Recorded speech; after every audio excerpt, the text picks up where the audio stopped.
I think his hand, his finger, or his glove, I don't know what it was, kind of scratched my eye, and I kind of was like, oh man. But I didn't want to stop it. I didn't want to like, wave or anything like that because I wanted to keep the momentum going and keep on digging, you know what I'm saying? Because sometimes when you stop the momentum, it can give them some rest, and I didn't want him to rest. I wanted to keep pushing. You look like you're in quite a bit of pain with the eye. How long is that going to last? What's the next step for that eye? Well, I'm gonna go to the ER right now and get some antibiotics and hopefully some numbing drops, and see from there. So when it came down to the judges and it started being read as a split, were you concerned that it might go the other way? Yeah, I'm always concerned, you know what I mean? But I truly believe that, God has a purpose for me, and He's brought me here for a reason. And so I'm just like, you know what, God, if this is my purpose to win, then that's my purpose. If my purpose is to lose, then I accept and I will come back, So I just was going to accept whatever the outcome was going to be. And outside of that groin strike, were there any surprises in there?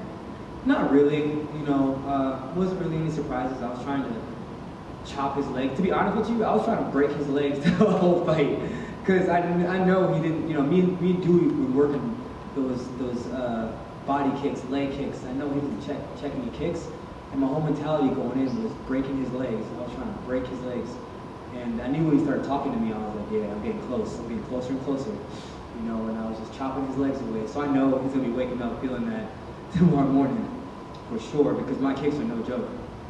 What did you learn from that last loss that you brought into this fight?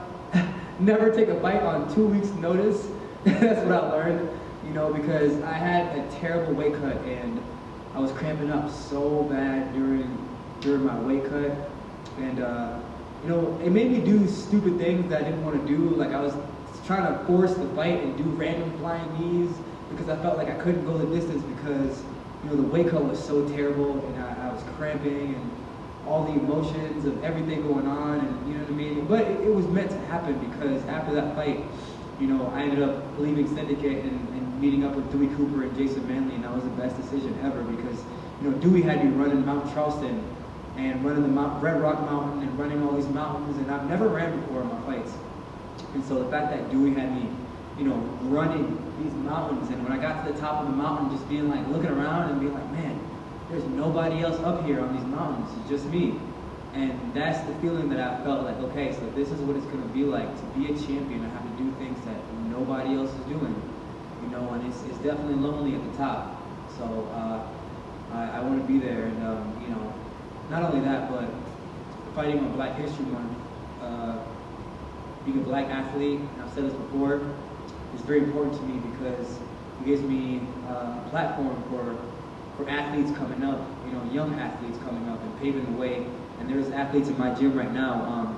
There's a guy named Timmy Kawamba, there's a girl named Angela Austria that really stand out to me. And being a black athlete is, on Black History Month fighting, is very important, like I said, for, I was a teacher, so my students, just giving a platform to them and having them, not just black athletes, but all athletes that are young, showing them like, yo, if you put the hard work in, and hard work and dedication makes your fight night your celebrations, what Dewey always said.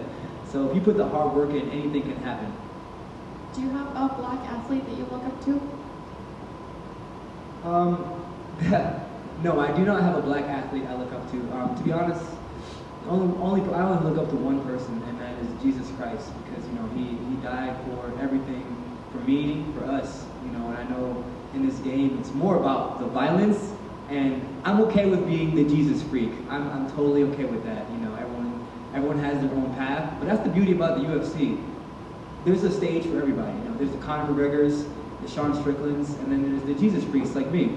And I'm okay with that. I'm totally okay with that because the world needs more people like myself that can have a positive outcome and share positive messages. It's not all about violence and trash talking. Sometimes it's like, hey, let's motivate the youth and let's bring some peace along with it too. And I guess my last question is, how soon do you want to get back in there, and do you have an opponent in mind?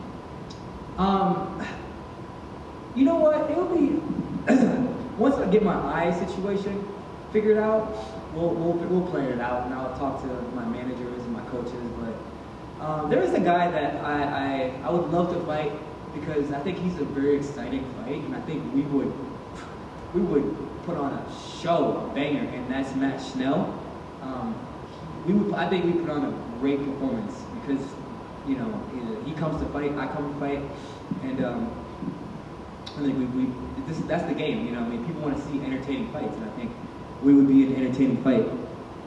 Thank you so much. No problem. Just a couple more. How many stitches did you get? Too much. Too many stitches. I don't even know. Did they sort of get, I know you said you had to get it checked out to whether there's damage to the coin or anything. Did the commission sort of give you an idea, sort of medical suspension, what you're sort of facing off right off the bat? No medical suspension.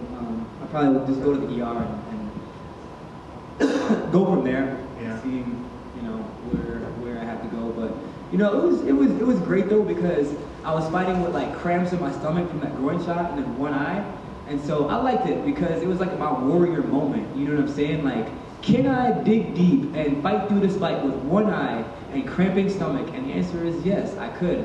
You know what I'm saying? And I was able to dig deep through those trials and tribulations. So I know it sucks that this happened, but I'm glad that it happened because it erased all doubts. Because I don't know if there's going to be a harder fight than this one where I had to endure two things at once, and I did it. To gain more belief in yourself, right there. Exactly, more self-belief. Awesome. Congrats on the victory. Thank you.